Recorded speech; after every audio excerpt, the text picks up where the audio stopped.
Hey, what's up, makers? Trevor here for Love Make Share. I'm back in the shop after a long hiatus. I thought it was long past time to check in and see what we're up to. Over here, we have not stopped making stuff for a minute.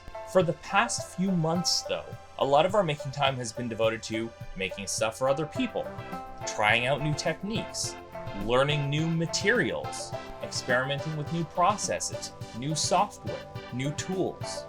We've done a bunch of that, we're going to continue to do a bunch of that, and I'm really excited to start sharing some of it with you. Also, got some new things coming for the site, the YouTube channel, and some other platforms as well. While I'm working on that stuff, you can follow along with our other projects and the ongoing makes we have, and just generally what we're up to over on Instagram at LoveMakeShare. That's much more of a real-time experience.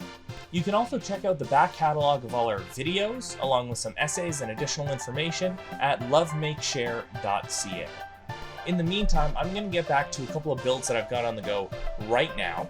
Thank you so much for checking in, for continuing to watch, and for being patient with the non-existent release schedule while I took a bit of time to figure out what I wanted to do with Love Make Share. So stay tuned for what comes next. More of the kind of stuff we've done, and some new things too. Thanks again for watching, commenting, and subscribing. Until next time, I'm Trevor, you've been watching Love Make Share. Now go make something.